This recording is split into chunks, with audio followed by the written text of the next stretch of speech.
Hello, everyone, and welcome to TFYLP, episode number 301, recorded September 15th, 2018. I am your host, Ron Land, a.k.a. Weird Wolf. Along with me this afternoon is Sean McGinnis. Hello. Robert Simmons. Howdy, howdy. And Chip, a.k.a. Christian Russell. Hi, everyone. Hope everybody's having a great week. Hopefully everybody in North Carolina and South Carolina is staying put together.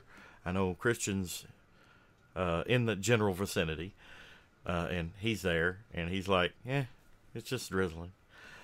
But yeah, I know there's some people it's a little bit harder hit, and if you watch the Weather Channel, there's people walking around pretending to be blown away, and there's people in the background walking around normally. I saw that. I swear that has to be the funniest video I've seen. Yeah. Oh, that really It's got like me. it's like the weatherman's like, it's blowing really, really hard, and then there's a guy walking in the background on his Dude's cell walking around phone, in shorts. not even struggling to stay up, But yeah, Oh, that's great. we're going to be talking a little bit about brand loyalty today. What endears us to the brand of Transformers, while we kind of stray, if you consider third-party straying, which a lot of people do. And we're going to talk a little bit about what we would like to see out of our favorite franchise, which is Transformers. So, if you're watching this and you don't like Transformers, then why are you watching this? It kind of don't make sense. But Just because I'm Or so pretty. insightful commentary. yeah, insightful commentary for right now. We're just four talking heads, and you're like, why are these guys sitting around talking about toys? Because we love them. We love them so much. But I have to give credit where credit is due. Christian actually saw the video today, and I have not seen the video. But we're going to lend a little bit of the credit to our topic tonight to reviewer Bobby Skullface. He had a question to his viewers on his YouTube channel. I enjoy watching Bobby Skullface from time to time. He's got some really entertaining and really informative reviews. I like the way his review style is. It's a lot of no BS, and he pretty much shows you the toy the way I would expect to look at it myself. And so if you haven't already, go check out Bobby Skullface, great reviewer. And we're going to give a little bit of the credit to him because he asked, what would you like to see in a studio series? Exactly. What was the exact question, Christian? How would you be interested in a studio series like line for other parts of the franchise, like G1 or Beast Wars or something else?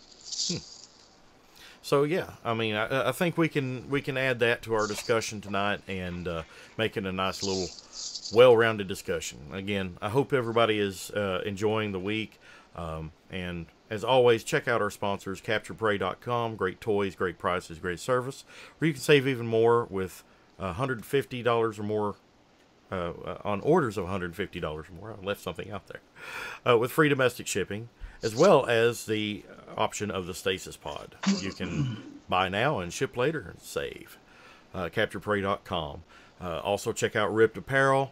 Use the promo code TFYLPPod to save 10% on your order on all orders from Ripped Apparel. That is, unless there is a better pre-existing one on there. And as always, if you love what we do, check out the Patreon up there at patreon.com/TFYLP. Help us keep the lights on each and every month and help us keep going. Because without you fans, there would be no TFYLP. And we thank each and every one of you each and every month and week. And also, hello everybody to everybody in the live chat. Welcome. And hope you guys have some good comments for us tonight too. And I have no idea why my video is so choppy. It's weird. Probably slow computer. But anyway, let's get into the topic of what endears us to the franchise. And I'm going to start with Sean. What brought you to the Transformers franchise? What attracted you to it initially, as a kid or even as an adult? Well, okay, as a kid, 4-year-old me I just really liked robots and cars, and they were the two toys in one. So had a good cartoon. And as an adult, the movie came along in '07, and it was pretty good, but I fell back off. And then I was flipping through the cable one day and came across Transformers Prime. So that's whenever I really, hooked me. So it kind of fell off at the end. Since. It kind of fell off at the end, but I think Transformers Prime overall was a decent show. I even like season 2. Well, I thought it was slow going. Beast Hunters jumped the shark for me, but I don't know. I enjoyed it all the way through. And then I found third party once I started looking online for Transformers. Devastator, the Green Giant, was my first third party, and that got me down that rabbit hole. And right now I am back out of that rabbit hole with 10 third-party Transformers. Is that all? That's all. I'm like, I counted the other day. I'm wanting to say I've got, well, see if I can do it right now. 1, 2, 3, 4, 5, 6, 7, 8, 9, 10, 11, 12, 13. I have 13 Fans Toys toys alone. And that doesn't include some of the other third parties. Wow.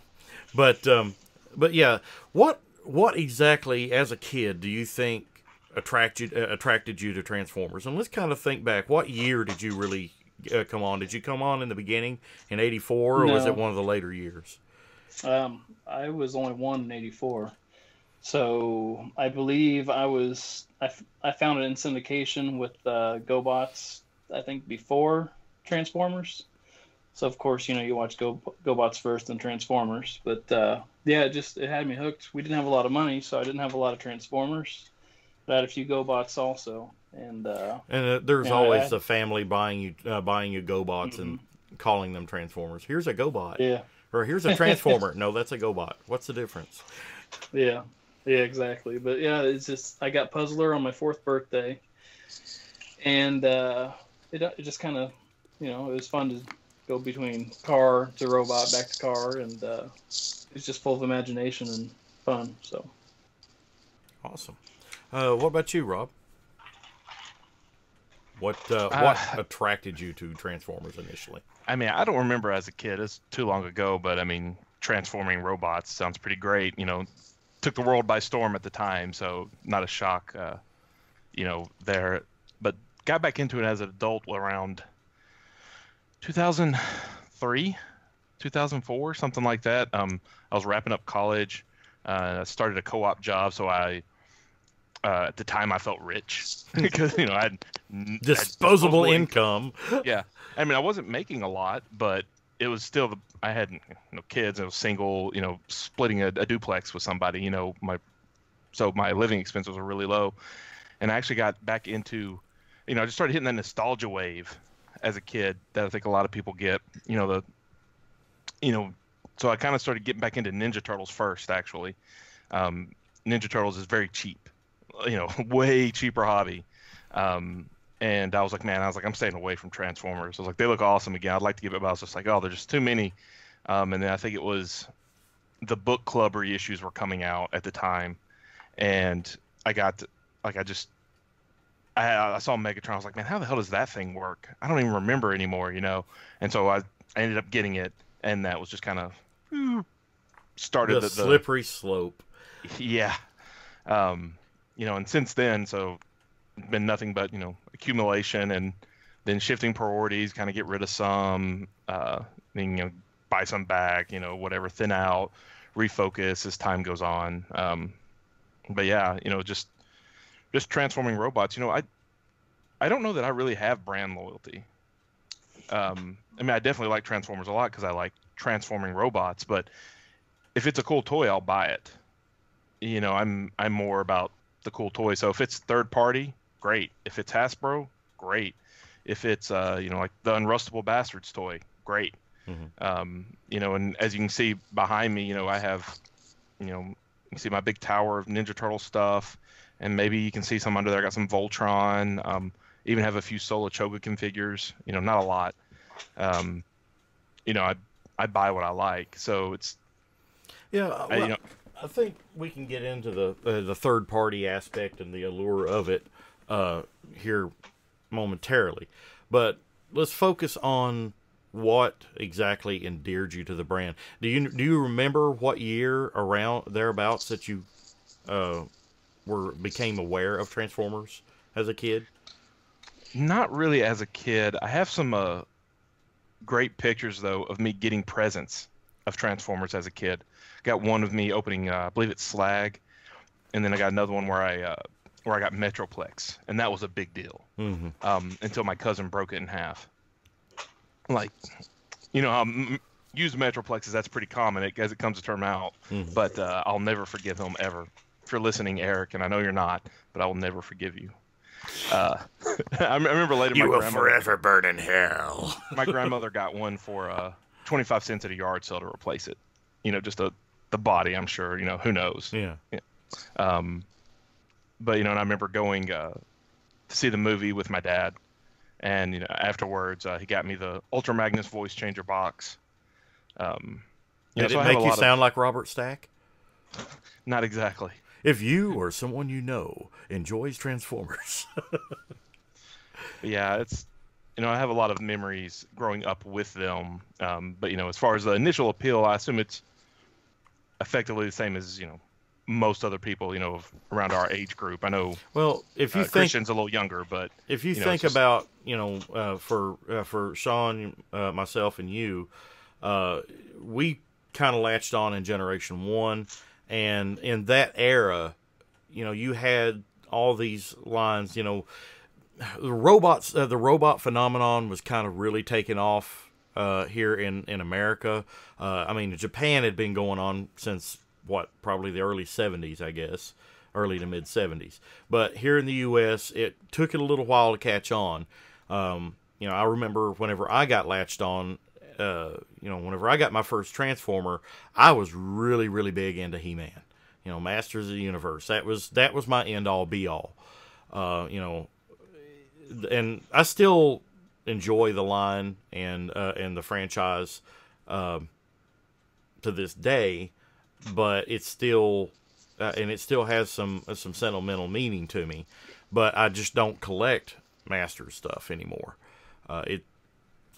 For whatever reason, a large part of it is I don't have the space to display any of it, and to get the figures that like the Masters masterpiece versions, you know, like the collector series and everything, those are like really expensive. And if I'm going to continue with Transformers, I can't divide loyalties between that. It's like pick one and stick with it. That's my thing. It's hard enough with third party too. Yeah, I actually recently started buying some of the Master of the Universe stuff. I was into it for a little bit as a kid, not super much, but I actually really like the look of the Filmation stuff. And so that helped, you know, instead of buying the whole MOTUC line, I can just focus in on the Filmation stuff. They're not that expensive if you get them when they come out. It's when you have to get them later that some of them are prohibitively expensive, but yeah. I'll never forget waiting up all night to get Skeletor, and he sold out in like 30 seconds. Couldn't do it. Oh, That Matty Collector. Yep. I remember whenever the Collector series first went up, and I was following it, you know, and I saw whenever, you know, I was wanting to get one of those first figures, and I think He-Man, it's like He-Man and Skeletor. I want to say, I can't remember. And I logged on like later in that day. I figured it'd be like, you know, you go up there, order them on the website, they'll ship them to you. Once they sold out, they sold out. I didn't think they'd sell out in like minutes. You know. Now it's kind of the norm for so much stuff that comes out in the collector. We know that if it has it's going to go live at X time, you know, you have to be there. And I mean, like this year's San Diego Comic-Con Ninja Turtle stuff, 3 days in a row, it sold out in like 10 seconds each day. It was ridiculous.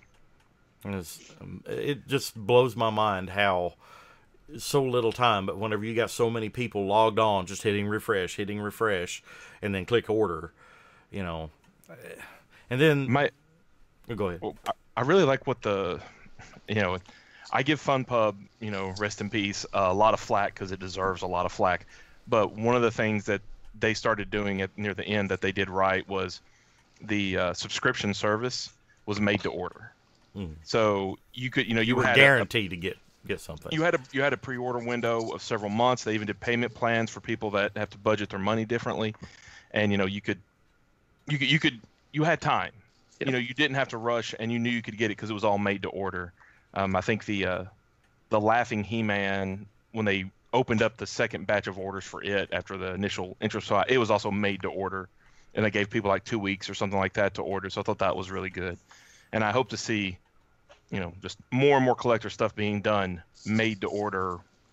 Give people a few weeks or a month to place their orders or whatever. I hope to see that to be the norm rather than, limited run, good luck, and have fun playing triple on the aftermarket if you miss out. I mean, because that's them leaving money on the table as well. It's just win for everybody to make it to order. I like what Zaldron says in the live chat. I literally ran out of a lab that I was teaching in order to order Grotesque last fall. Wow. That's dedication. Mm-hmm. Well, I ordered mine sitting on the can, so I can't really say. It's like I worked third shift, and I got up early one morning, and I was doing my business, catching up on Facebook, and I'm like, I think it was Jason Rye had posted that Grotesque was available, and I'm like, order. Well, that was the cool thing about Grotesque. They just dropped him, no announcement, just surprise. Here's Grotesque, and everybody's like, yeah. Yeah, that was weird. Absolutely, but I agree. More made-to-order stuff. That it's should still be limited. That should be limited. It's always limited. It's limited to how many people ever ordered it. There will never be more. It should be like that for every franchise, but unfortunately, it's like, okay, we're going to make 500 of these, and that's all there is going to be. So unless you're there, like the split second they go live. But anyway. Back in the day, Masters of the Universe was my big thing. There was also Voltron. I was, marginally into Voltron. Hot Wheels. If we did an Ouch My Wallet this week, there's something else that I was really big into. It was on television around the time, and that's the original Battlestar Galactica. To me, this is the original. This is the best Battlestar Galactica. At least they didn't try to screw the Cylons. The new series just kind of weirded me out a little bit. But I was really big into stuff like that, space sci-fi. I would always, get different toys and pretend they were space vehicles and stuff. That was my big thing, sci-fi. And then Transformers came along, and, you got a car, or you got some kind of vehicle, you got a tape deck, you got, whatever, and it turns into a robot and they fight and they're from outer space. That's sold. I instantly put down He-Man and went full bore Transformers, especially after I saw the original cartoon and got on. So there was a lot of stuff to divide the attention. But Christian, do you remember around what age you got latched onto Transformers and what attracted you to it? Around what age? I guess it would have been 6, but I'm a Beast Wars kid, so I did not catch it in 96 on the first run, but I caught it in 98 when they started doing syndication after school. Like the Fox Kids Yep, Fox Kids stuff, which is great. And I've been thinking about this the whole time you guys have been talking, and I think Transformers is so close to me because of the good storytelling. I guess that's good. I started with Beast Wars at that point, and then from there, I would go to. If you've been listening for a while, you've heard me tell the Blockbuster stories for a long time. But I would go to Blockbuster and rent the VHS tapes of all the G1 episodes that were still around, and especially Transformers the movie. I watched that. Christian, every 2 weeks, I guess. Christian, and if somebody goes back and watches this podcast 10, 15 years from now, they'll be like, what's a Blockbuster? Oh, it's a They're already doing that now. cassette Yeah. rental store. What's a video cassette? It's like a Blu-ray disc, but big and square and less Blu-ray disc. That's so ancient. Sorry, future listeners. Future boy. Yeah, and if you've also been listening for a while, you've probably heard me tell my story about how my hands didn't necessarily work the best when I was a kid, and so I couldn't transform the Transformers very well very often. I remember getting just completely frustrated with Beast Wars Razor Claw, the crab. Like, look at us now. Look at that figure. Is that a complicated figure? No, but I still couldn't do it. It didn't matter. So there was the good storytelling plus the drive to conquer something that had been impossible to me previously. So I guess it's a little bit of sentimentality, a little bit of good storytelling, and then also cool transforming robots. So what you're saying is they kind of helped you with hand-eye coordination and everything. Just with hand. But yeah. Yeah. I didn't need to throw them anywhere. You were perpetually stuck in battle grip, huh? You know, like Basically. Or Zoidberg I don't grip. know. Some of those Beast Machines toys, you could throw them. They're some of those left some to be desired. especially that I Supreme didn't Class end up Cheetor. participating in Beast Machines very much at all.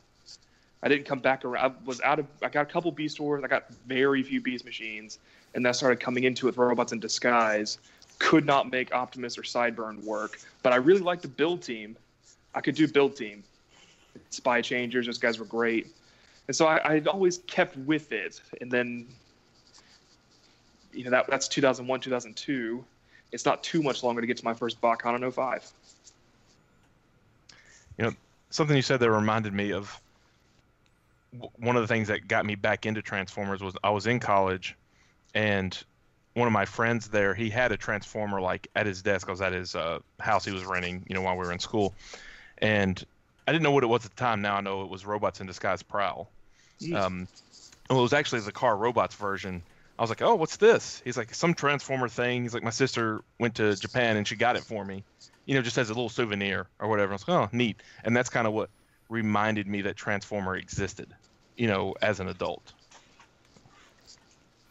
I mean, with me, I had totally forgot about my collection, and whenever my mom and dad moved back to Kentucky from Florida,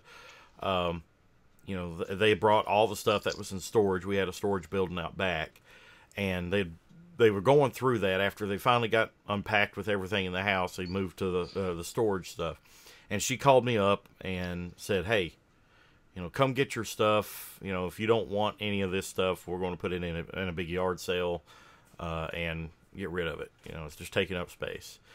I went out there, and there's this like 5-gallon bucket full of like Hot Wheels and stuff like that, that I'd virtually destroyed as a child. And then there was a huge box that had my Transformers in it, and that just like totally, it's like this light coming down from heaven shining on this box. My first thought was, I'm going to be rich, and then I open it up, and all the nostalgia starts rushing back. And then that led to me going to Walmart thinking, are these things even still on the shelves?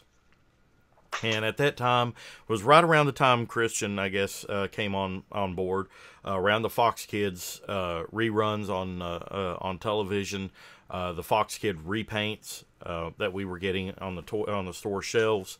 Those were on the shelf. And I remember shortly thereafter, Beast Machines started kind of coming in. So I went ahead and I started picking up the Beast Wars stuff that was on the shelf. Then started picking up Beast Machines, and I'm like, I'm just going to get the ones that I think are cool. And then I'm like, no, if I get all of this, then I will have a whole complete line. And it snowballed after that. And I was living the bin life for 6-7 years. I had so much stuff and fell in it headlong. I just couldn't stay away from it as an adult. It reminded me of a time whenever I didn't have the responsibility of an adult. I didn't have the worries. And it was something that I could escape to and it was good, clean fun. It wasn't like booze or drugs or anything that, you know, it was something that was wholesome and pure. You know, I could go spend my money on it, and I wouldn't sit there and feel guilty, you know, that I've thrown my money away. You know, my parents, once they realized that I was an adult collector, they were telling me, you're throwing your money away. And they kept saying that and kept saying that and kept saying that until I sold that big lot to Big Bad Toy Store, and I got a check for like almost 19 grand. And they're like, wow, it was worth that much? And I'm like, it's actually worth... I didn't want to say it was actually worth more, but, you know, I think they realized, hey, these things are worth money. And when I bought a vehicle with it, and then I bought another vehicle with sales from toys, they were like, wow, these things actually maintain value. Yes, they do. You know, that's not why I collect. I collect because I enjoy it. What endeared me to it was something interesting and cool. And like Christian said, you know, you got these great stories that's interwoven, and you got the toy representation, a physical representation of what you see on screen. You know, whether it's an accurate representation or not, it remains to be seen. But it's still, you know, I can mess with a toy and think of the character, or think of an episode that I enjoyed, or just if there was no characterization in the cartoon or in a comic book that I could think of, I enjoy the toy for what it is. It's just a cool toy. It's fun to mess with, cool to look at, and it maintains that allure to this day. Now, I'm going to go back around the opposite way. Christian, do you think about brand loyalty at all? I mean, is it anything? Is it important to you at all? Staying loyal to the Transformers brand. Do you feel guilty when you buy third-party stuff? No, I definitely don't feel guilty when I buy third-party stuff. I think it's difficult to talk about brand loyalty when there's only one brand making Transformers robots, or transforming robots. I mean, besides third-party stuff, who's the competitor for that market? Nobody? Not really. Power Rangers, somewhat. Some sort of Voltron, but not really. You know, back in the day, we could have said GoBots, but then Hasbro bought Kenner, so... Yeah. So I definitely don't feel guilty when I buy third-party stuff. No. To me, it's an extension of Transformers. I mean, I bought a MMC Magna this week. I see that as part of Skylinks. That it doesn't make a difference to me. You see it as Skylinks. You don't see it as... you see it as something that Hasbro originated, but Hasbro doesn't directly make, I guess. Yes. So it's not like the intellectual property is leaving Hasbro. You still think of Hasbro products whenever you see that toy. It's like... Yes. Like, you look at Fans Toys Terminus Giganticus... That's Omega Supreme. Yeah, it's I don't see Terminus Giganticus. I only refer to that so people listening and watching know what I'm referring to specifically. Yeah. But I look at it and somebody says, "Oh, that's a really cool Omega Supreme." I don't correct them because they're not wrong. Nope. You know. So staying loyal to the brand, you consider buying third-party products as staying loyal to the brand, as it were. Is that a opaque question? I think it's a bit more layered than that, but essentially, yes. I'm staying loyal to what the brand is rather than the brand itself. So if there was another company that were to produce transforming robots, let's say Unrustable Bastards, you know, are you attached to those in any way? Do you feel interested in those because of what they are? I'm interested in those specifically because they are cool robots who are made by a friend. Well, so that notwithstanding.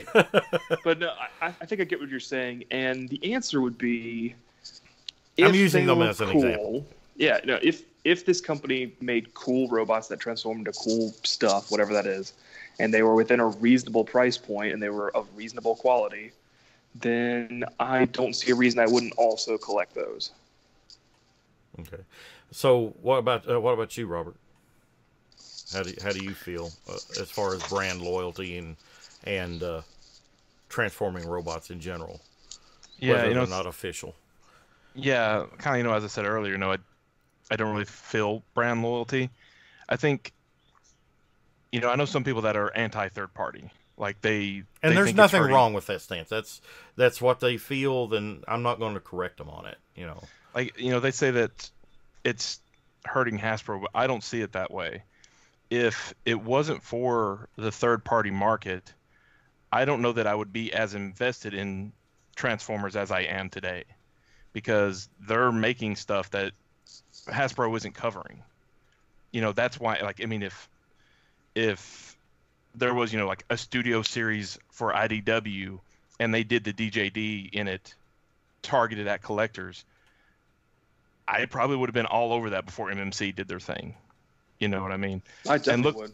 you know, and look, I like to use the Masterpiece line a lot because, I mean, that's all third party, not all, but that's a big focus of third party for the past Well, 5 it years. It's been enhances Masterpiece. it enhances the Masterpiece line. If you look at the actual Masterpiece official Masterpiece line, yeah, if you bought every single release of a Masterpiece that are masterpieces, then you'd have a lot of stuff, but the character variety wouldn't be as wide. It wouldn't be as wide. It'd be very constrained to like season 1, maybe a few season 2, and that's about it. You know, and I think most Transformer collectors, though, I think it forced Takara to up their game, because, you know, look at the amount of accessories they started put in, look at how much they started painting their figures, look at how much you know, extra engineering they started putting into their figures. Like, I think a lot of that was due to third party challenging them, and look what happens when third party releases the thing, and then Takara releases their version. Look at eBay. Everybody puts their third party on eBay. Not everybody, but a vast majority do. Like, Fans Toys Willis, aka Hound, was going for so many hundreds of dollars, and then the Takara one got announced, and boop, you know, interest in that figure died. you're like $40 for a sealed one. Yeah, you know, it bottomed out. You know, I missed out on Hound, but I mean, I have other ones that the same thing has happened to, and that it's gonna happen to, and I think that's totally fine. Well, You know, I've talked to Orson about this, and it's one of those, I put off on buying some toys because I got tired of replacing them, but then I come to realize that my G1 MP is and just general Masterpiece is my favorite part of my collection.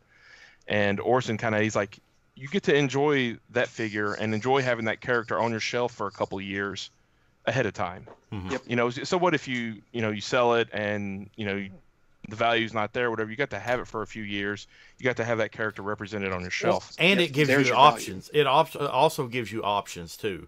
And I use Make Toys Hellfire as an example. I prefer the aesthetic of that Inferno over the Hasbro one.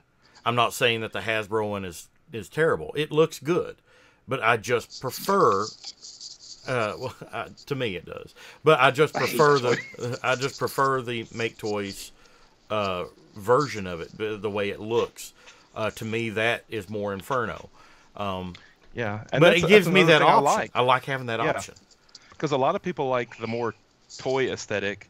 Then you got people like me that love the cartoon aesthetic, and it's just forced, again, more variety out there, and it's kind of everybody wins. And if it keeps collectors engaged in the hobby more, that's nothing but a win ultimately for Hasbro. I mean, because the Hasbro mainline is very hit or miss for me. You know, when it hits, it hits. Like Titans Returns, I thought was excellent, and when it misses, it misses. For me, Combiner Wars was a miss, but for a lot of people, Combiner Wars was a big hit. Power of the Primes has been more miss than hit for me. But you know, they ebb and flow, but it keeps me interested in it. I still buy a lot of the stuff, and I probably wouldn't do that if it wasn't for other companies insinuating, you know, what the Transformer collector world is. What about you, think- Sean? Oh, go ahead. Go ahead. I think it's interesting, Rob, that you brought up Combiner Wars and Titans Return, because I think Combiner Wars was kind of a catch-up of Hasbro to get caught up on what the third parties have been doing. I mean, we got all of the G1 combiners, most of them. Most of the main ones, they got made quickly and The only ones we didn't get were like Piranacon and Monstructor. Yeah. But they might still be coming sometime. I'm holding out hope. But then Titans Return kind of felt like they were trying to get ahead. I mean, we had the Fans Project Headmasters, and I guess the MP Headmasters were kind of starting to be a thing. But it felt like Hasbro's trying to get the Headmasters out in Titans Return before third parties could beat them to it. So maybe that was a bit more ingenuity from them rather than playing catch up. And then third party kind of went ahead and did MPs instead of like the Chug style. Mm-hmm. Yeah, MP pretty much abandoned Chug once Hasbro started going in full force with Combiner Wars and that trilogy. Sean, what about you? How do you feel about brand loyalty, and do you view it as not being loyal to the brand whenever you go to third party? No, there's no such thing as really brand loyalty to me. Whenever I first got back into Transformers, I went to Walmart to see what was on the shelves, and it was Transformers Prime RC and Bulkhead Voyager and Soundwave, and they were good. And then I got Green Giant, and he was really good. So I went down the third-party rabbit hole, bought a bunch of third-party Masterpiece style. Then I had a big sell-off, sold a lot of them, and now most of my collection is just Hasbro. I can get more for my money, so, and they I like them. They're good, so they're good enough for me. So I don't not buy third party because I feel loyalty. I just don't buy a lot of third party because of the budget nowadays. And it's actually, the gap is really closing on a lot of it too. I mean, if you look at some third party, it's either sometimes cheaper, or not much more expensive than the official outlet. You know, your average official Masterpiece third party runs around $100, 120, and now the official Masterpiece 400. Yeah. Now the official Masterpieces, we got Beast Wars Megatron, close to 300 now, and I think it is 300. Yeah, that's just, I don't do that anymore. I've got Masterpiece Megatron back there, and that was a big ouch, but he's a major character, so I have him. Yeah. But my Masterpiece collection is small, but I enjoy it. I think as Transformer fans, I think we got to live in a bubble for a long time, and it's finally wearing out. I think, the injection of new blood that the 2007 movie brought to the franchise. Like, I'm not a fan of the Bay films, but I can't deny how good it's been for the hobby, for collectors. We're on the downside of that now, though. Yeah, we're finally coming in line as collectors with what a lot of other big robot collector stuff that's produced in Japan costs. Like, look at Solo Chogokin figures. They always have been so much more expensive than Hasbro Masterpieces or Takara Masterpieces, and now it's getting in line. And even still, from the couple of Solo Chogokin figures I have, like the Takara ones still have just tons more parts. At least for the assembled part, maybe not as many as the add-on some cases, and a lot of paint still. And all that cost a lot of money. And so I think we got to live in a bubble of a lot cheaper than they should have been. So it's not so much that like, oh man, Masterpiece Megatron is so overpriced. It's just, oh, the price is finally catching up with us. It's unfortunately, it's a hobby around buying crap. So it's a pay to win, it's a pay to play hobby, unfortunately. And it sucks that it's going to shut some people out of that because, without, maybe that comes back to your question, Duran, of, brand loyalty is if you want to keep playing for some people whose budgets are different and they want that Beast Wars Megatron, they're going to have to not buy other things. Mm-hmm.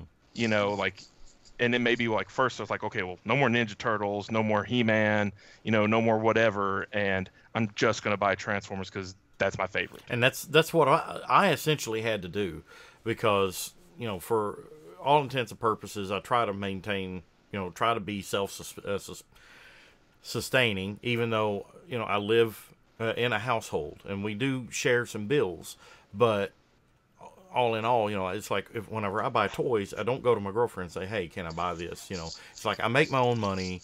I have my own checking account. And if if I've paid my bills and I've got some money left over, I don't, you know, I'll go buy something other, because that's, you know, that's what I want to do with that money. But I have a finite amount. I do have a limited amount I can spend. And as awesome as it would look, you know, if I'd like to get, you know, on board with, like I said, the collector's versions of the He-Man toys. But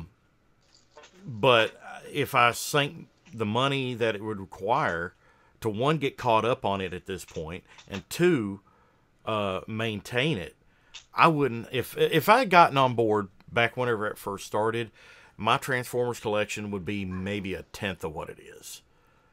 And I'll be honest with you. I mean, the masterpieces probably would never have happened. I'd probably maybe third party would never have happened for me, simply because the initial cost, you know, used to be, and I think that's one thing that a lot of people, and I've heard of people that don't really collect third party, they shy away from third party because initially third party was much more expensive for the most part than the official version. You know, it's like, oh, I don't want to go spend $80 to $100 on a deluxe size figure when I could get a deluxe size figure at Walmart for $15. Not so much now. I mean, it's still expensive, but, you know, you're down to around $40 for like a deluxe size toy in some cases. You know, and it's lowering. I mean, you've even got masterpiece size figures, and I use X-Transbot's Crack Up as an example. I mean, it's a masterpiece style figure. I don't think you can put Crack Up in this comparison, because Crack Up was a direct response to that mold being stolen, and that's why it was priced at such an awesome point. It was because he wanted to stop that knockoff from being sold. And even like, because Crack Up was like what, $40 or $45, something ridiculously awesome, but immediately Flip Out was up to 60, which is, but even then, still that's not bad. 60's where Sideswipe 60's started. still awesome, but I think that's Keith pushing the price to try to get it back to that normal, you know, 80, 100, 120 that those normally come out. But again, I think it's such the circumstances surrounding the price for that whole Minosaur, or the whole Minosaur line coming from XTB, I don't think it's comparable. But I mean, overall, to your point, yes, I agree with you. I mean, the prices are coming down, but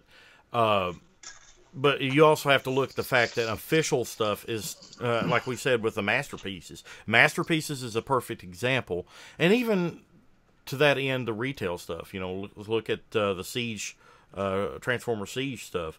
The manufacturer's suggested retail price on a lot of that stuff is over $20 now for a deluxe. You know, we're used to, you know, at one time deluxes were $10, and now they're double the price. Came with a comic, and, or even more, you know, more accessories, you know, all kinds of stuff, and we're bigger. But if you look at the official stuff is starting to increase in price, unofficial stuff is starting to decrease in price. I don't think they'll ever get to that same level. I mean, I could be wrong, but you know, it's not as bad as it once was. You know, I mean, a lot of people shy away from third party. Oh, well, you know, it's way too expensive. You know, if you're going to spend $50 on a leader class toy and be fine with it, then you can spend $50 on a third party toy that is just as cool.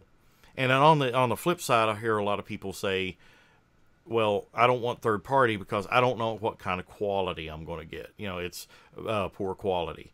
Well, I can debunk that because I've gotten some third party stuff that makes Hasbro's quality look shoddy. You know, and that's not to say that there's some third party out there that's kind of shit too, but for the most part, you know, I mean, you look at Titan Returns and Power of the Prime stuff. I mean, loose joints left and right. I mean, how many people got a Skull Smasher from Titan Returns that wouldn't even stand out of the package? You know. Yeah, I think the quality argument, I think, that's an argument from 10 years ago. You know, that's not even remotely relevant. Like, yeah, like some of the early X-Transbots releases were kind of finicky. And they're getting better. You know, the very first Bad Cube, back when it was called CubeX release, had really bad paint apps. You know, like, but the point is I can identify those, but you can go just to Hasbro and be like, these full stickers are crap. These joints are loose. The paint... There's only 2 spots of paint, and they're both out of the lines, you know, or stuff doesn't peg together or hold together right. And that's not to say every Hasbro figure is that way. Missing a painted eye or something other, you know. Yeah, I mean it's across the entire industry. NECA stuff they have the hardest time painting eyeballs on Ninja Turtles in the center. Swear to God. You can go look for any release NECA has done that's been a problem. Well, what was it, the 80s style Turtles that was at Toys R Us here about 6 years ago, maybe 5 or 6 years ago. They were like 7-inch figures. Mm-hmm. Yeah, one of them was. How many of those? I just wanted Donatello. It was the only one I wanted, and I like to never in this world found one that wasn't either cross-eyed, drift-eyed. You know, I mean, just one where he just had normal eyes. I mean, you get one. There was literally one where the pupil of his eye was painted on his eyelid, on his bottom eyelid. It was that bad. And there's really no way to fix that, and you can see it in the package. Yeah, like and Super 7 that's taken over He-Man now. I did a review for their the latest wave of the Filmation stuff, and a couple of those figures were awesome, and then a couple of them is just like, what the hell? Like it's they put the wrong peg in that connects the legs on the female figures, and so the hip sits too far out, and it's like they got an extra butt cheek.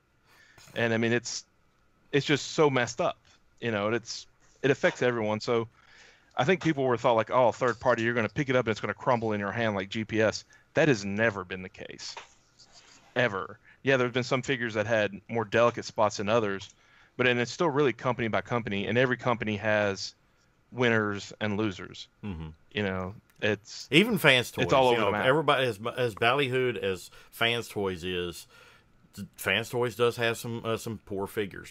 For me, their Kickback, their Insecticon Kickback, that was one of the worst third party toys I've ever bought. It looked cool. It looked really, really cool, both modes. But their sculpts are always on point. Yeah, but it was so super fragile. Those wings were incredibly fragile. Did you break it? I broke it. I didn't break mine, but I saw that and I was like, oh man, I'm totally about to break this. Like, you know, it was ultra delicate with it. Yeah, and I was trying to be ultra delicate with it, but it still broke on me. Because I mean, whenever you got something that's not much thicker than a piece of plastic that's not much thicker than a toothpick, holding on an entire leg assembly, it's just horrible, horrible design. But you know, to wrap this part of the discussion up and moving on. The best thing I can suggest is, especially if you're leery about the quality of a third party, is do the exact same thing that you would do with an official product, or you should do with an official product. Wait until people have it in hand and hear what they're saying about it. You know, if it gets panned in general that this is a horrible toy, then you can stay away from it. But if you hear a lot of people saying, hey, this is a great toy, I'm having, you know, little to no issues with it, it might be worth the plunge. You know, just consider that. Yeah, I think looking at the reputation of each company as well and seeing what they've been doing lately and what they've been historically, like Fans Toys Engineering has always been a bit of a problem. Like RC and Cup, both just amazing looking figures, and I'm really happy to have them on my shelf. I do not like transforming them, you know, because they're not the best for that. And meanwhile, you got X-Transbots, who's really turned their game around. Yeah, they had some very weak releases initially, and now they've got some strong ones. Yeah, Crack Up is amazing, and then, well, I think it was really their Cosmos is when they kind of really started turning around. Andros, I think, for me, was their turnaround. Their Scourge. The feet. The feet is horrible, but for the most part, pegging in the shell a bit. But I mean, yeah, it's not a terrible figure though. I mean, I have it. It's not bad, but yeah. Elagos, it could have did better. I didn't get Elagos, and I got Quietus. I'm getting Quietus, or will be getting it at some point in theory, if it ever comes out. Well, rumor has it it's supposed to be before the end of the year, so who knows. But let's move on to what Bobby Skullface asked his listeners and viewers. And I'm going to let Christian kind of dictate this one since it was his suggestion and I like it. So I'm going to put the ball in his court. Great. Well, it's based around the Studio Series toys, where the way I see it, Hasbro is now revisiting a piece of the franchise that has some cachet with fans, especially the newer generation of fans. They're dedicating new molds to old designs with better engineering and better paint than previously. They're also at a little bit more of a premium price point than we're used to. I mean, Studio Series Deluxe is definitely $20, whereas some places Power are of the Primes Deluxe 20 plus. Exactly. Yeah. Where Power of the Primes Deluxes are still like $16, $17 in a lot of places. So it's a little bit of a premium price point. But for that, you get the better paint, you get the better engineering, you get the dedicated designs. So the question that Skullface asked his listeners this morning, his viewers this morning, was, would you like a Studio Series kind of line for another part of the franchise like IDW, like Beast Wars, like G1? My answer was yes to all of those. So I wanted to discuss that today with us. I like the idea. Sean, what are your thoughts on a studio?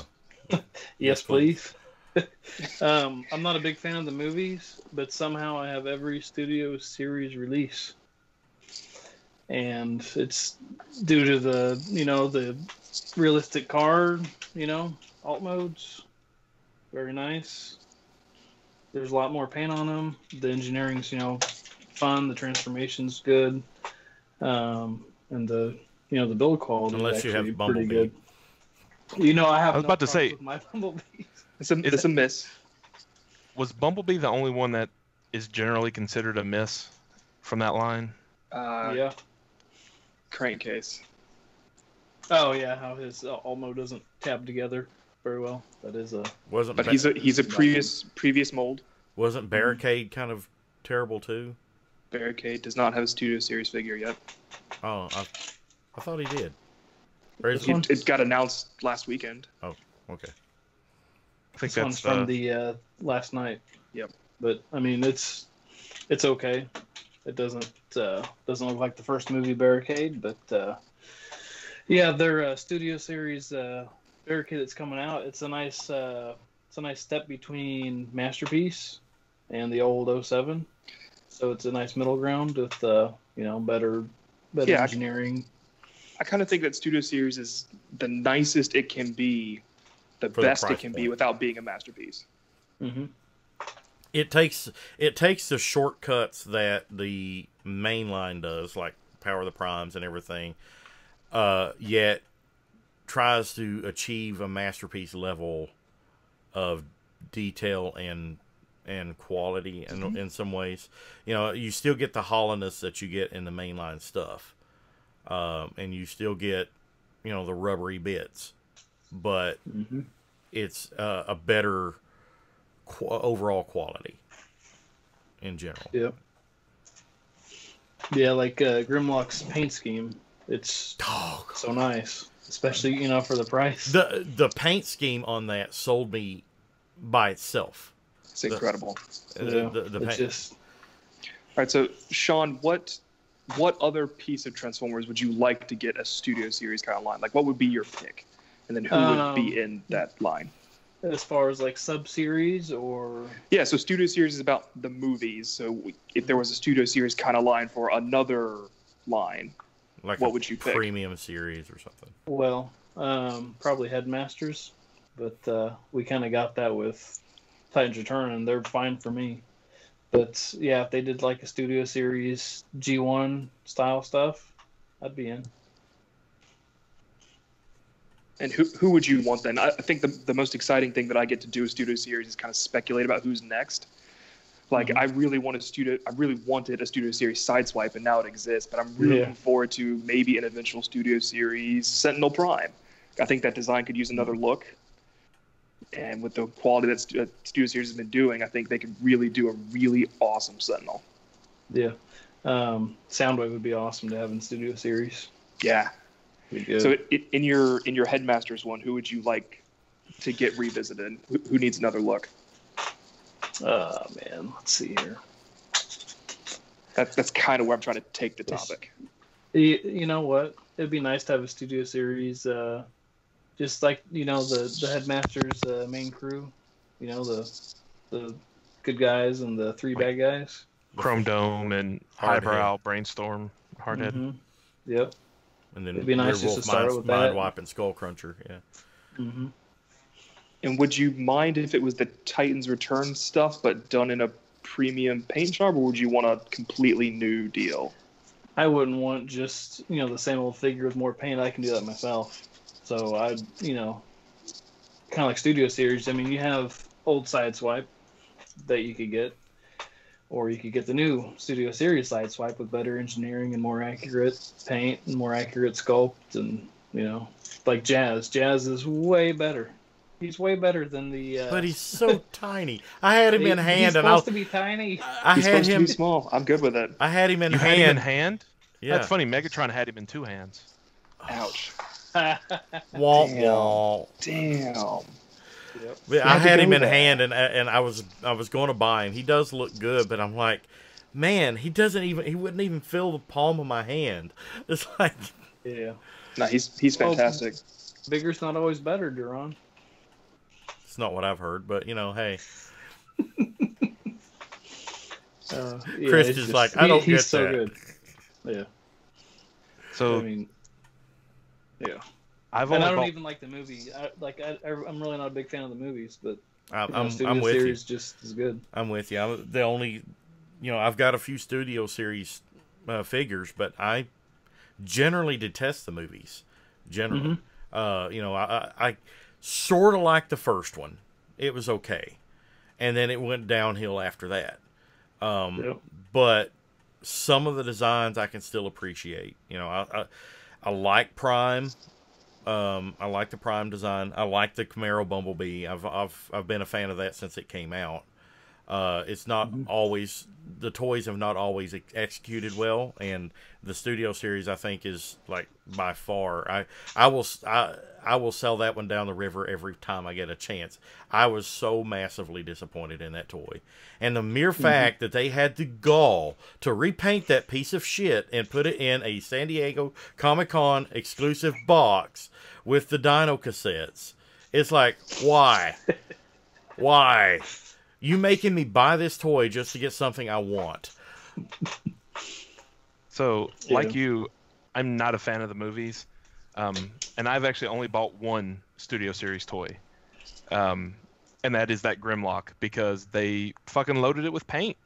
And the head sculpt, too. I mean, the head sculpt. Oh, my God. Yeah. So I bought that, and it's a really pretty figure. And here's not a case of where not only do I not have an attachment to the fiction, I actually hate the fiction. I hate what they did with Grimlock in the movie, even.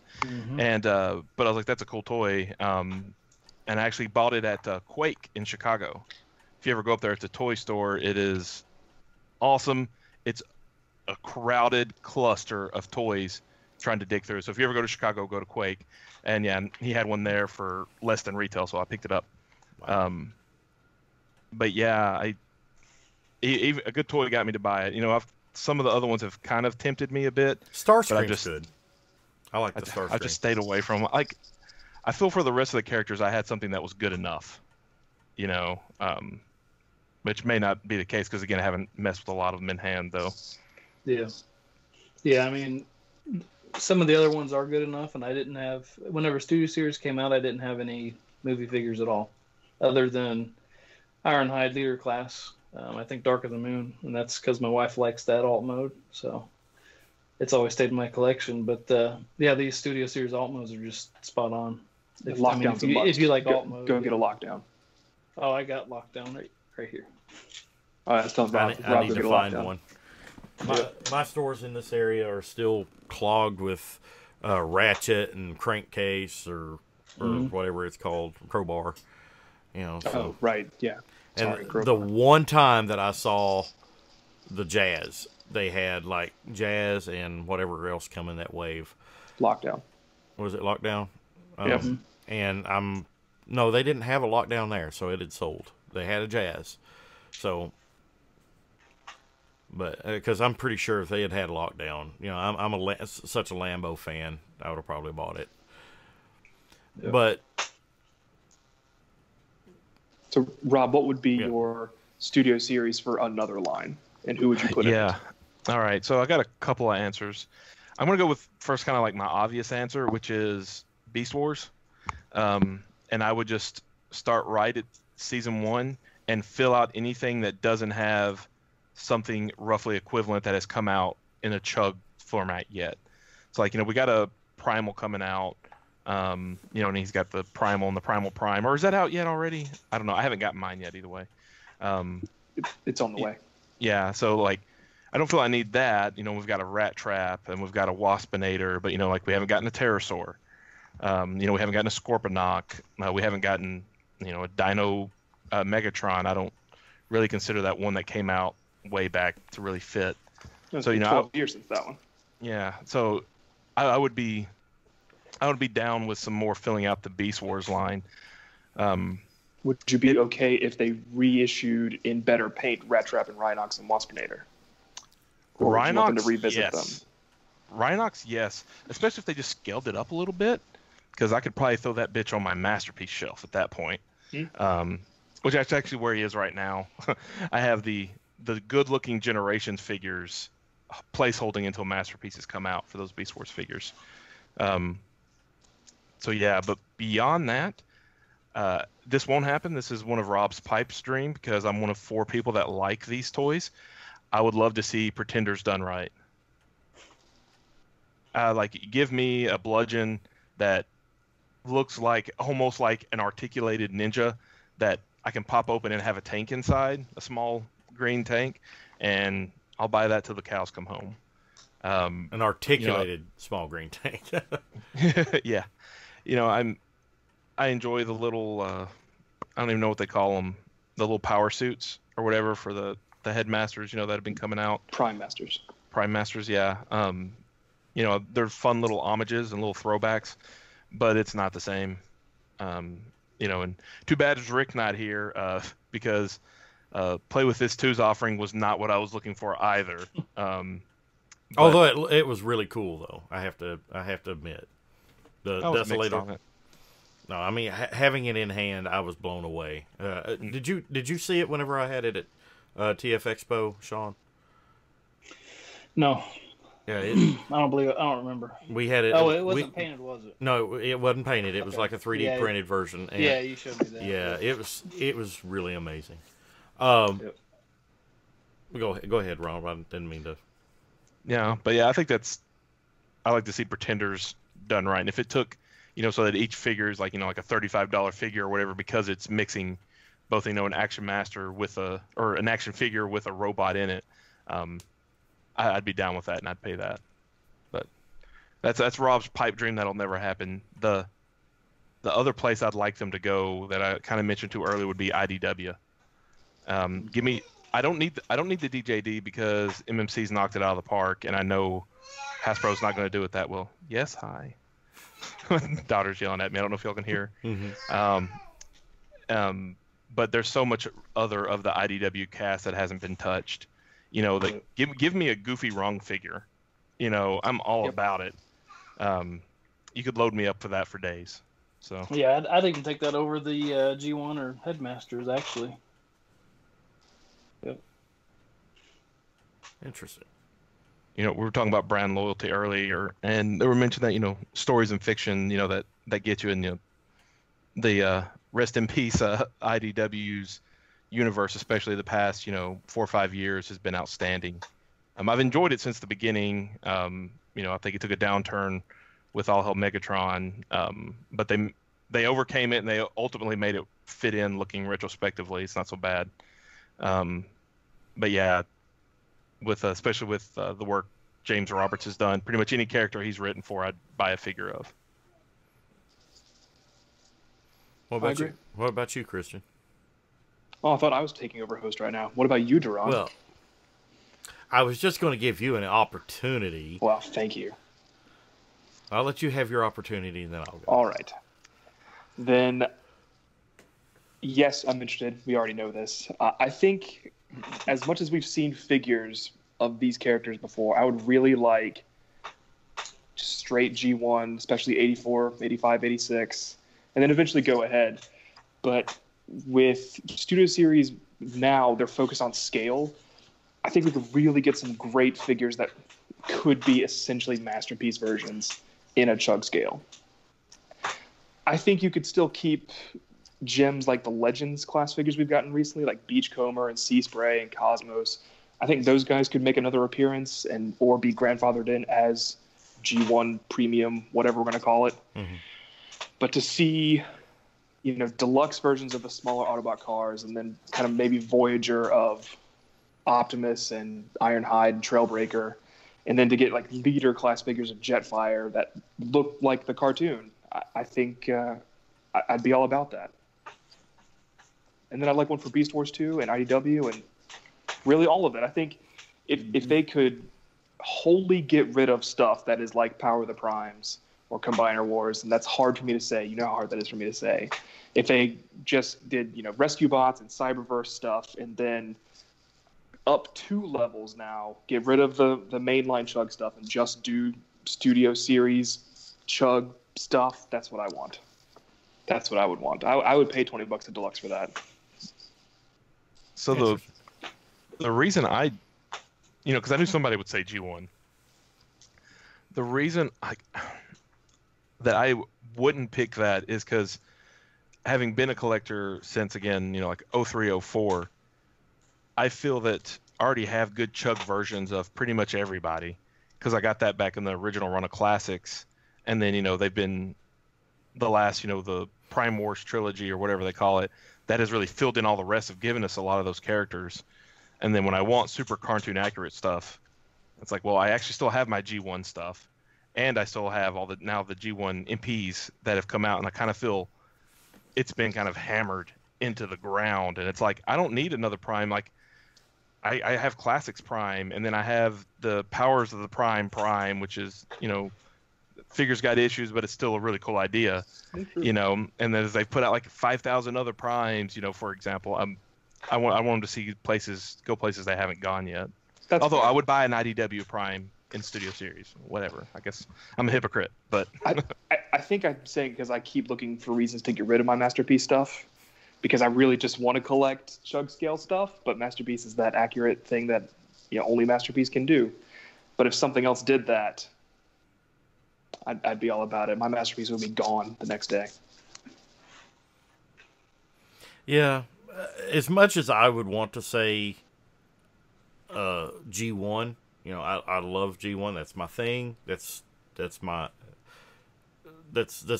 thing that catches me most in the feels, I guess, as it were. I would like to see some 86 and 87 characters done more. Outside of Hot Rod, Cup, and Blur, maybe Cyclonus and Scourge, we really haven't seen a lot of the other characters done. Kranix. We had that one really good Springer in Generations, and then we've had some sorta okay ones. I'd like to see some more of those. But cartoon series Kranix, when? I want it. But I'm going to throw something out there that actually probably would surprise you from me. But I'd like to see like a premium series Unicron trilogy stuff. that is I think that's surprising because Why? why? Wow. Because there's some characters in there and toys that I think would benefit from an update. All right. And I'm on board now. I was surprised. You were right. I'm on board now, though. Yeah, it's funny you say that. Just if Hasbro hadn't have nuked the BotCon and the Collectors Club, they were about to start getting into some of that stuff. what That override looked really good. yeah. But I mean, just think if we could have like a hot shot that actually had a head that could look left and right and up and down, and had better And had paint apps. shoulders. Why my shoulders hurt? Yeah. My life is And pain. and we saw a glimpse into that in the Generations Starscream, Armada Starscream that came out. That toy is phenomenal. I still have it. It's one of the we few got generations. Generation Hotshot.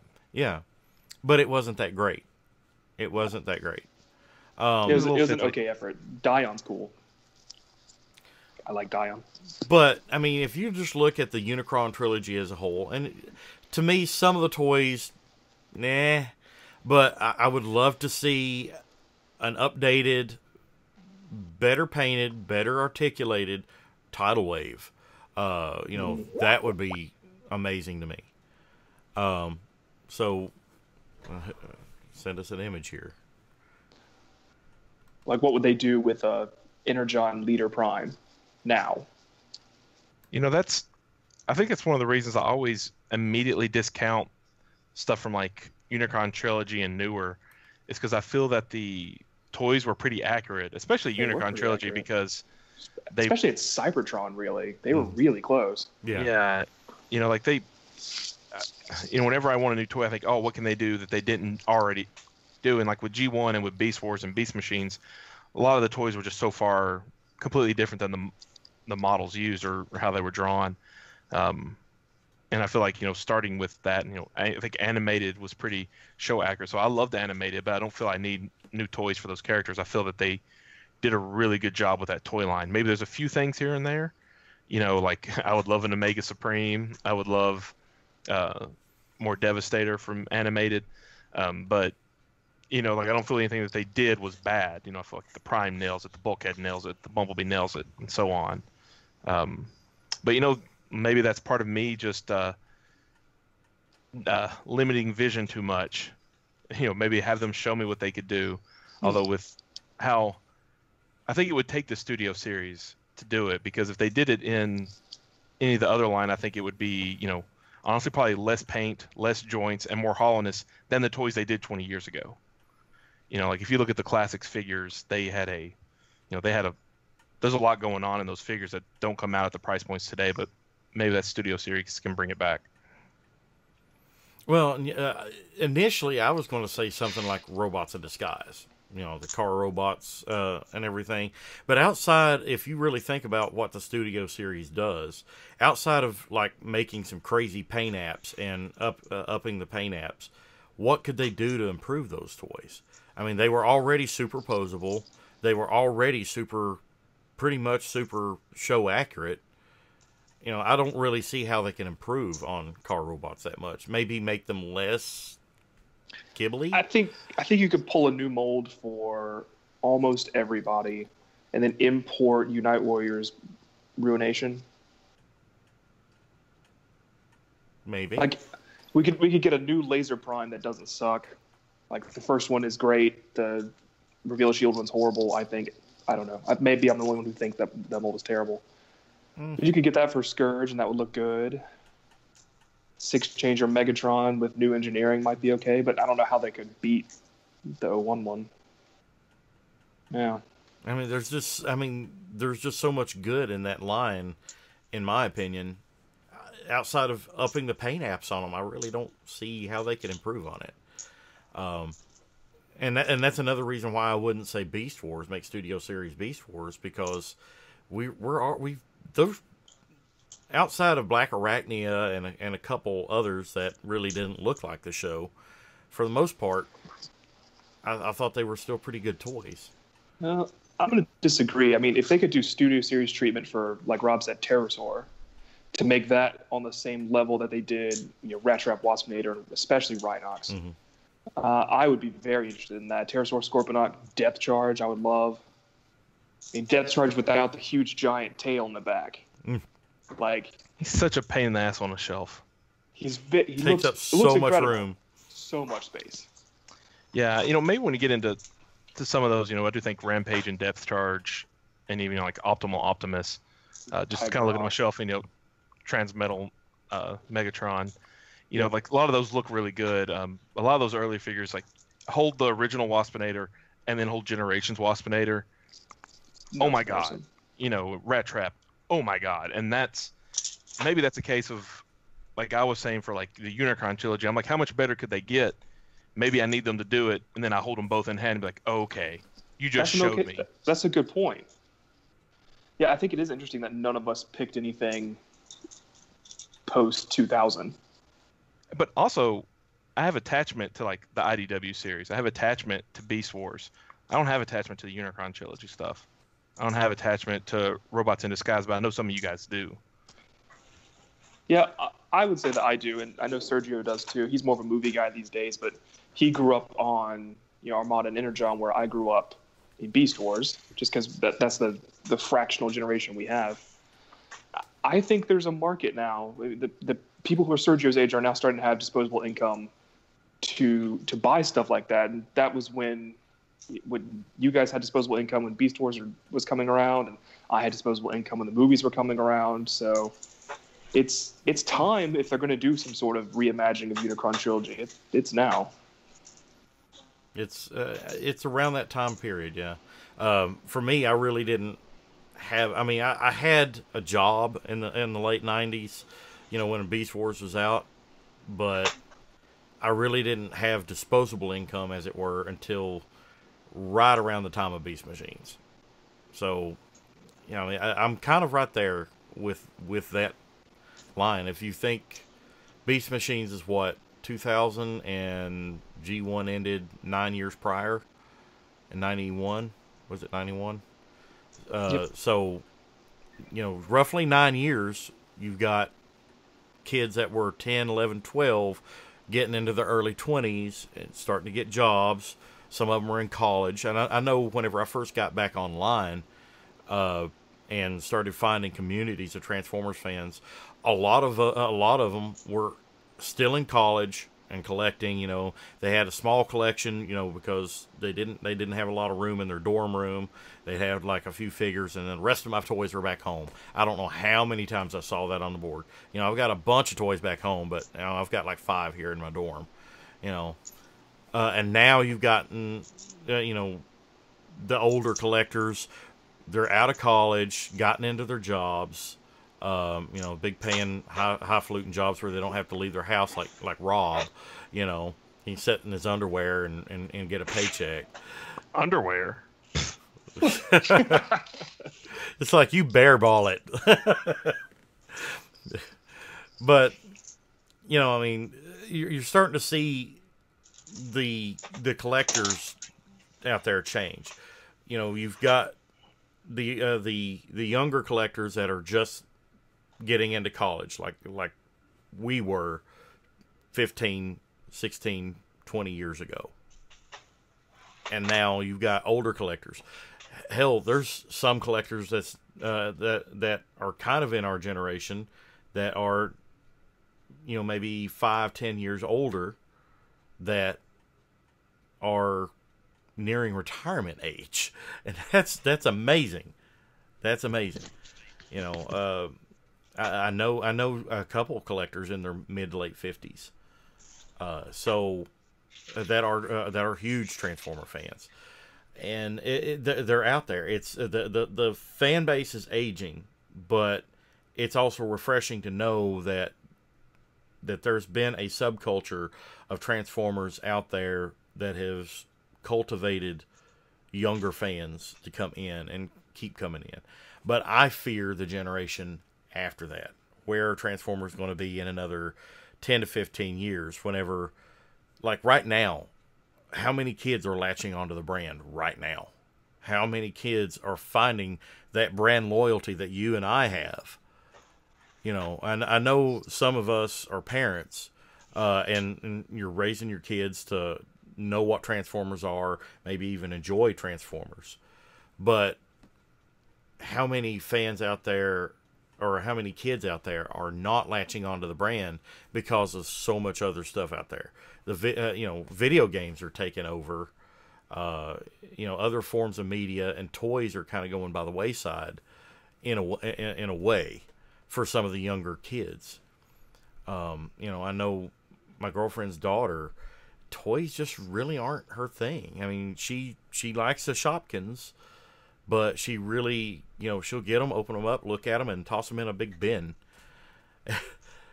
Outside of toys, she doesn't sit down and play with toys. And as long as I've seen her, she was a 10-year-old when I met her for the first time. Didn't play with toys. To me, that's so foreign. Whenever I was a 10-year-old, it was all about toys. And that just goes to show you.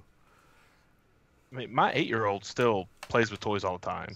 And now, that isn't to say, like, her favorite hobbies are still when she gets tablet time or playing video games or watching TV, watching Netflix or something.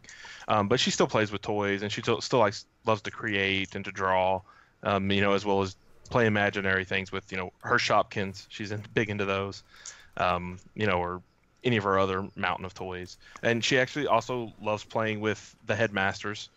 That's her most fun thing, and she likes me to get down Triptychon in Fort Max sometimes, and she loves that Triptychon will eat Headmasters. She thinks it's the best thing ever. So it's still there. I think it's definitely still there, and we're just going to get into a time where I think that, oh hey, I just got disposable income, I want to relive some nostalgia. I think that's about to start hitting with some people that feel that way for the '07 movie, that was their entry to the world. And then I think after that will be people that probably were entered into the world through Rescue Bots. I mean, because Rescue Bots has been going for a long time. I've never watched it, but I can appreciate it for what it's done. Sure. Yeah. So I think it's still there. Well, I'm not saying it's totally non-existent, but is it going to be as prevalent in, say, 10, 15 years when, some of those kids are approaching 20 or getting older than 20 years old and getting those jobs? Is Transformers going to be their go-to thing like it was for us? I think yes. I mean, Transformers is all about change, right? Yeah. And kids are now getting hooked from Cyberverse that started this year. I mean, they're always doing something new to get a new audience, and I think as long as that model can stay up, then I think we're going to be okay. So G.I. Joe always failed to do. Yeah. It was always the same thing. That's always something that's always really in the back of my mind as I look at the G.I. Joe fandom and how it's, you got your old fans, but their young fans are almost virtually non-existent. And we've got young fans. It's crumbled. They're coming. It's crumbled their fandom to the point where it's almost, I don't know. I don't want to say irrelevant. It's not irrelevant, but they don't have a toy line now. They don't have a toy line. They don't have any media support. I think there might be a new movie sometime, but yeah, we're not that. Transformers is innovative. There's always something new that someone new can get on to. That's true. We do have third parties. Who else has third parties? Ninja Turtles had them. They had them for 2 releases. That was it. Oof. They had a Krang and what else? A Shredder. Shredder. The Krang and Shredder, they're both very well made. I wish they were more cartoon aesthetic, but take what you can get in the turtle world. Hey, here's a fun thought. I know we've got to wrap soon, but does anyone think that there will be a classics, like even like a revisiting of the first third-party figures? Were there fans who got in because of Fans Project Defender? So is it going to be a reimagining of Defender in 4 years? No, I don't think so, because just throwing it out there. I don't think you could start with third party. I think third party was so expensive and so kind of harder to know about. Like I think you have to get in through the mainline stuff, and then you find out that it exists. I think it's hard to jump into that. Like maybe you're browsing Big Bad and you see it, but I think if you're browsing Big Bad, it's because you were looking for the mainline stuff to begin with. You're right. Well, and also you have to factor in the fact that that didn't sound right, but anyway, you have to factor in that third parties have evolved. You know, Defender was a great toy for its time, but it really, in my opinion, hasn't held up. In my opinion, No, not at all. Well, you know, what I was saying was, you know, Studio Series Defender. Is that ever going to be a thing? no, Okay, cool. I don't see it that way. I mean, Probably not. It just, you know, it was a weird thought that occurred to me. Yeah, It's that would about be that amount of time ago, so that would be really interesting, but I don't think so. But yeah, that would. not official, of course, but whatever, you know, third party version is Studio Series. I'm really surprised that Studio Series Hercules. Yeah, exactly. I'm really surprised that third party hasn't went down the Unicron trilogy and Robots in Disguise line. They've tried. Well, I mean, they have, but I mean, Little bit. I'm surprised they haven't done it more. I Especially think as long Never as did animated. as long as you can keep milking, I think that G1 cow, that's where the most money is. And so every now and again, I think, like, you know, Planet X has made their own niche, you know, with the Fall of War for Cybertron, Cybertron, yeah. the Fall of Cybertron stuff. And, you know, MMC's they're taking over the IDW world. Mhm. And I know there was another company, I think, starting to do a little bit of IDW stuff. But, you know, while everybody else is still kind of fighting in the G1 world, but now, like, Perfect Effect now is kind of get into the Beast Wars world more and more. I think they'll start branching out, and I think the chance of seeing at least, like, the bigger players from Unicron Trilogy, I think that is liable to keep happening more and more, because you can't keep making G1 figures in the Masterpiece scale anymore. we've only can't got do it. you can only have so many different Bruticus and Devastators. You know, Yeah. it's like eventually the fandom is going to say, "All right, enough is enough." I'm that way. You know, I've got Constructor at in my stasis pod at Capture Prey, and I just lack the Blitzkrieg, which is the Onslaught from Zeta Toys, to finish that Bruticus. But beyond those and the aerial bots, I'm probably going to be done with third-party combiners altogether, unless they do another Abominus, which I don't see any on the horizon. Raiden. Oh, give me a Raiden. Give me a Raiden. All over it. And that's when I think you could do cheaper, because the train bots aren't huge in Raiden. They're smaller. They're similarly shaped, mostly. Yeah, you get a lot of reuse out of it. Raiden would be genius. Every time we could talk about them, put Raiden out into the ether and hope that it happens, you know, secret style. I'm Yeah, still hoping for maybe another Piranacon that doesn't have a super tiny head. I think, you know, the Piranacon we have is a good chug, but it's not Masterpiece. No. MP. Yeah. All right. I think we've had some great discussion today. Sean, did you have any closing thoughts?